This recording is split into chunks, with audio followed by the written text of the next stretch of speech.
Welcome you all. The problem of evil is very real. Is evil from the devil, from Satan, or it is just a matter of perspective? How can we know the answers? Join us today. Subscribe, share and comment.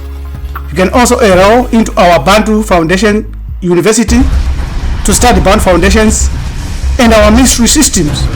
You can use our website to connect as well as to join and enroll. You can also send us an email on join@marifado.com. Nice time to meet each other. May the gods protect, imbue, enrich, guide everyone who heeds the ancestors' call. Let us look at the issue, which is very, very important, complex, and thought-provoking. It is a question of whether evil is an absolute truth or a relative concept that changes depending on your point of view. The title is the Devil's Dilemma. Is Satan the source of evil? Don't assume the answer quickly. The question on the source and origin of evil has been debated across the ages, from philosophical debates to real life examples. Yet, in the last 3,324 years of our 78 trillion years on this planet as melanin-dominant human beings, it has become muddled and confused. Why? Because of the devil's dilemma and the idea that Satan or another individual is the source of all evil. Let us be smart about it and look at it from a perspective that has never been dealt with before. It starts first and foremost with the principle of understanding the real creator, who is not God, and also understanding who and what is God or gods, and the origin of evil. Is it Satan or something else? And then we have a conclusion. This truth that there is no devil in indigenous African spirituality, because we know that without the devil, Christianity, Islam and Judaism vanishes. Because we know that ancient Africans of old knew no Satan. But the surprising truth that has never been attempted or described when we look at the origin of evil, when reviewed from Africans, it is the fact that Africans are the source of all human philosophy and spirituality, but they deny the existence of Satan.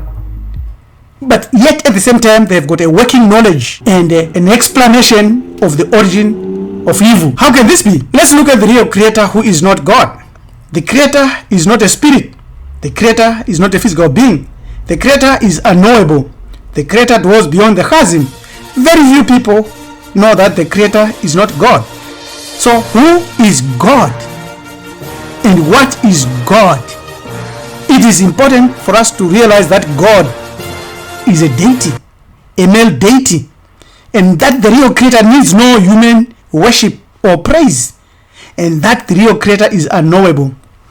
The creator is not a physical entity, because physical entities have a time of beginning and ending. Spiritual entities have a time of beginning and ending.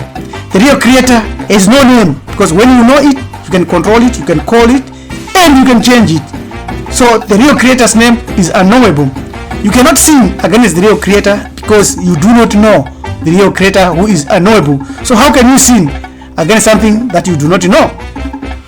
In chapter 20 of our book, Free from God, a chapter on recapping, we established facts about the real creator being beyond human mind and beyond human capacity to comprehend, partially or otherwise. Anyone or any organization, any religion or any movement, any philosopher or any guru, any mystic or any teacher who comes to you and starts to describe the unseen and unknowable, nameless, not spirit, not being, is dishonest.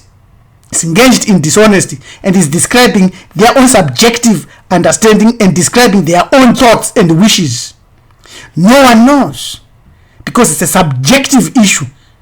On the other hand, we see indescribable evidence that communicates in more than certainty that there is an unknown creator That evidence, we cannot really explain it too.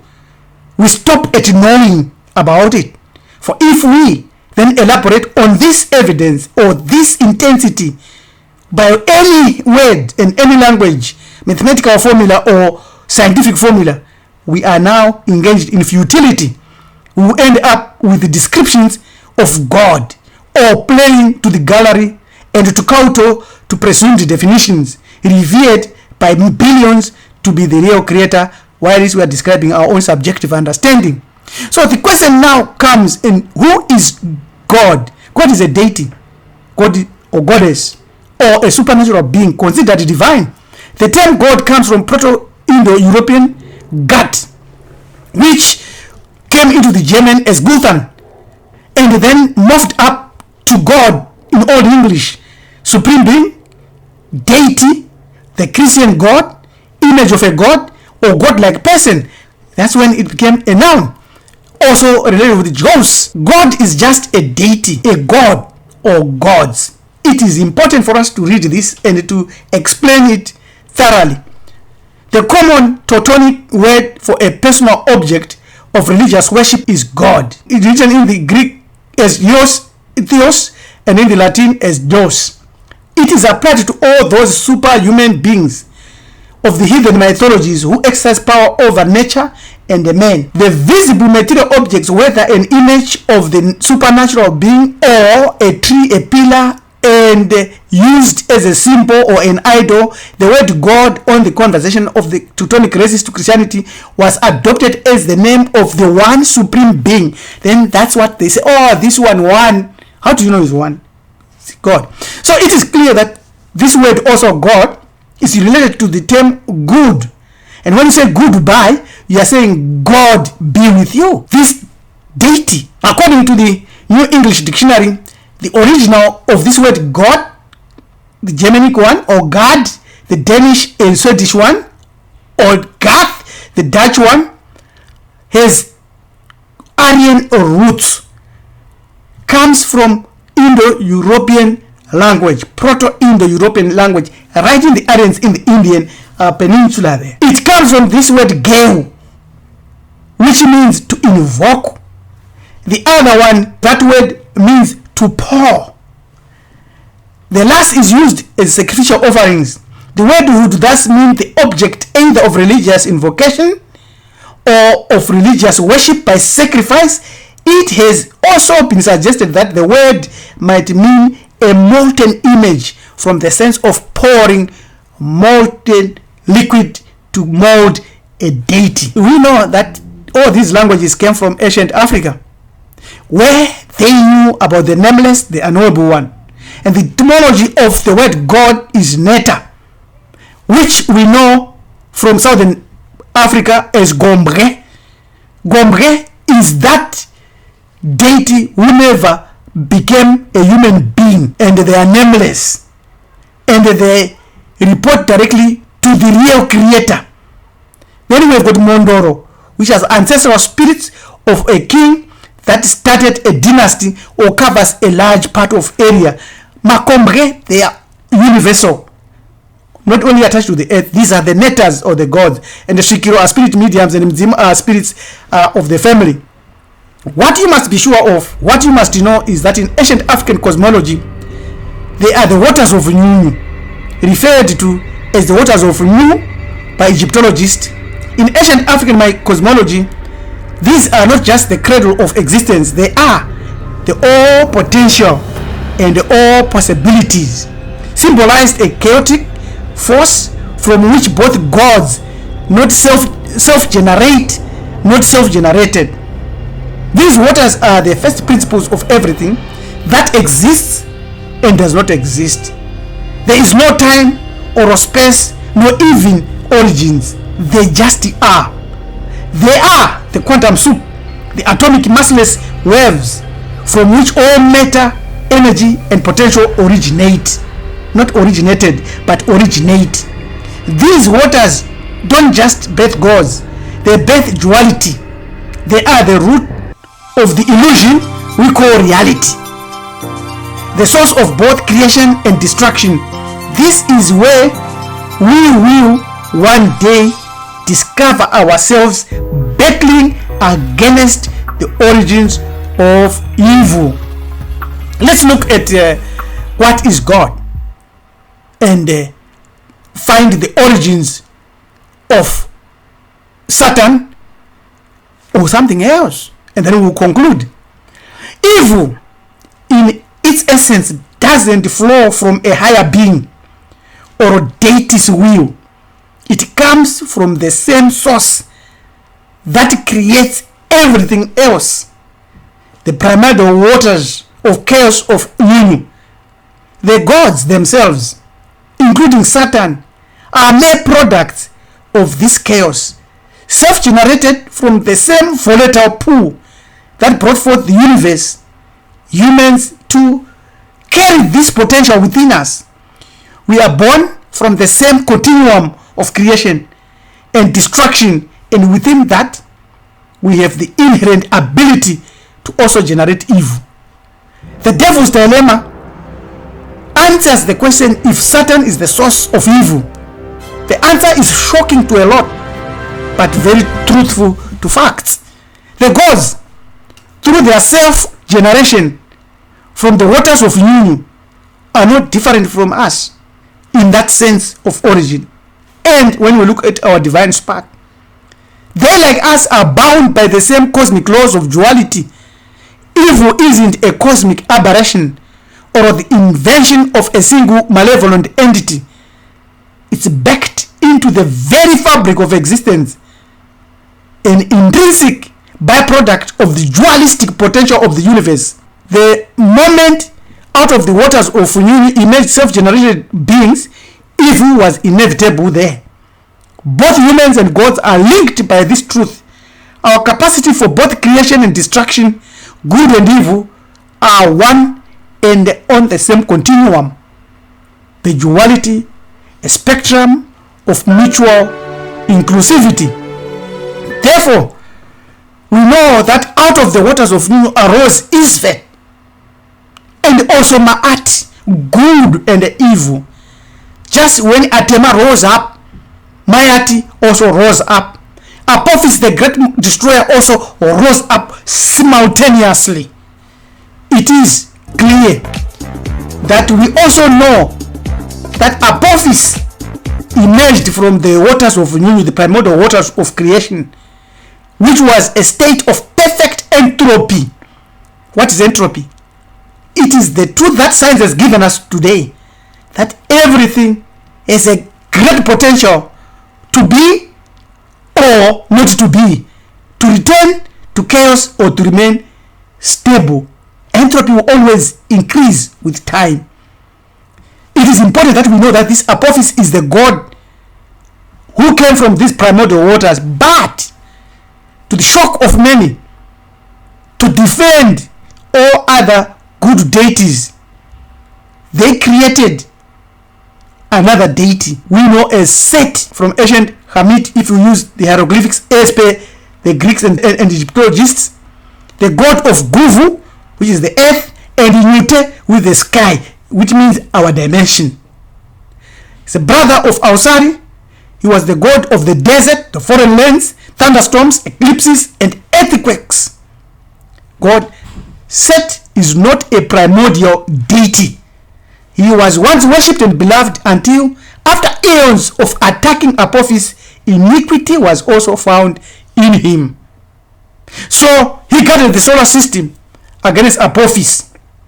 But Apophis or Apopipa or Ububi, this is where he was influenced to become Shatta, Set or Isita. And the Set or Isita or Shatta is where Christianity, Islam and Judaism crafted Satan the devil. This is the most important slide in this presentation. Once you understand this from Apophis, who influenced Isita or Shatta or God Set, and out of Set they derived Satan the devil. Once you understand this, it means the way they are hiding Apophis today by saying Satan equals the adversary and giving Satan his nomen proprium, will be clear to you to know that the devil's dilemma answers the question that Satan is not the source of evil, but is a victim of Apopipa.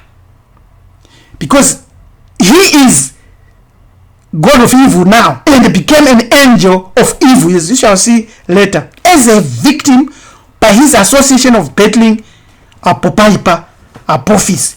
It rubbed on him and he became an adversary, an accuser, and the enemy of good gods as well as human beings. Apophis is the father of evil angels. Comes, if you read Gerald Massey's lectures, he clearly demonstrates the Hebrew Satan was the Egyptian Set or Shatter, who became the evil one of later theologies, as an anthropomorphic rendering of Apopipa, the serpent of evil.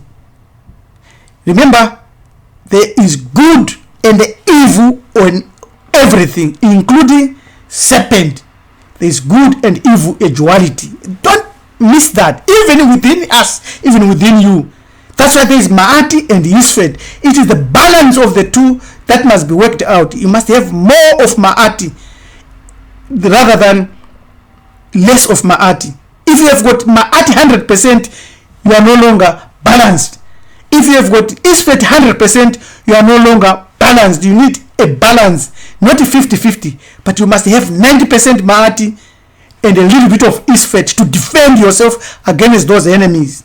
Our ancestors became so good with Ma'ati, they even gave their enemies water to drink and food to eat. Choose your gods wisely, because from the Hermetica we know that the gods departed from the earth, from mankind, which was a grievous thing, and only evil angels remained, and they mingled with men and they drove the poor wretches into all manner of reckless crime, into wars and robberies and frauds. It's still happening today. It will still happen in the future, and all things hostile to the nature of the soul. That's Apophis' job. That's the evil of Apophis. So the idea that evil is an inherent part of the universe rather than a creation of a supernatural deity is a challenging one. It raises questions about your own role too.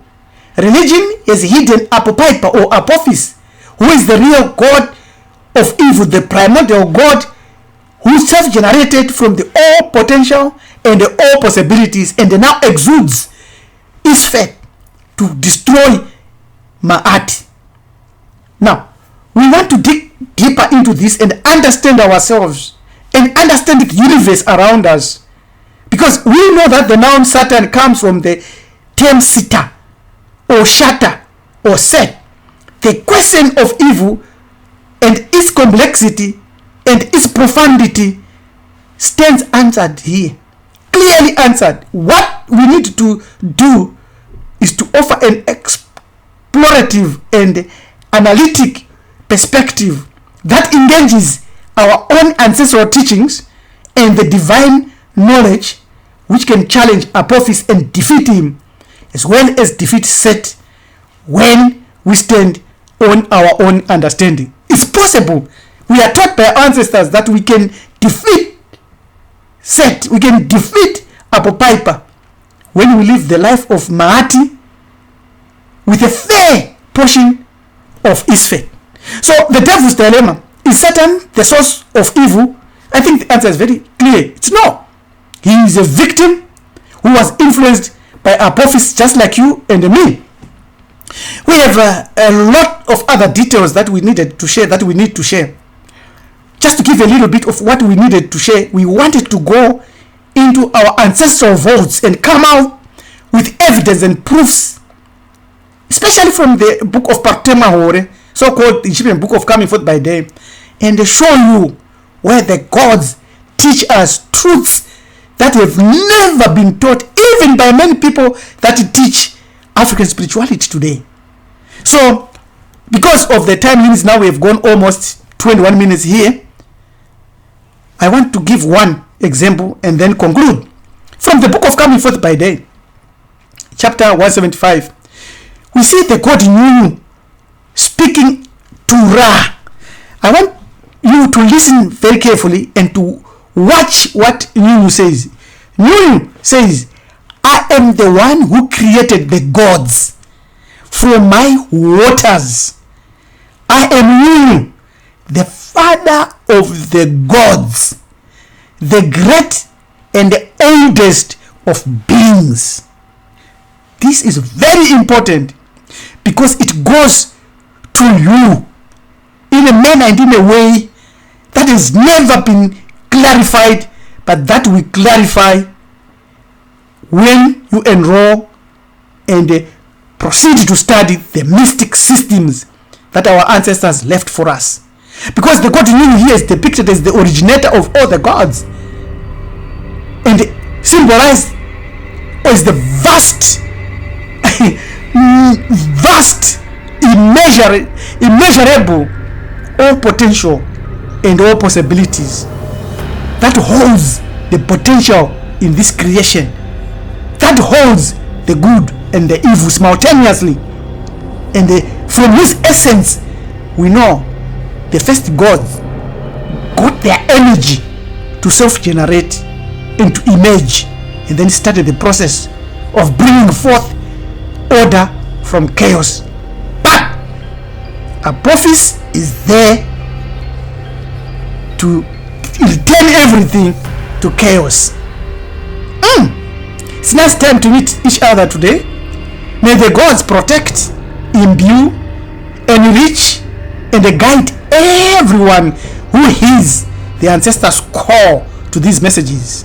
For more, email us on join@marifado.com. Your manager Topi, Priest Charabai LM Dumizulu, Kunikani Mjakanja of Marifado Family Network says, yes, we are right on track. You can feel it in your bones. Ameni.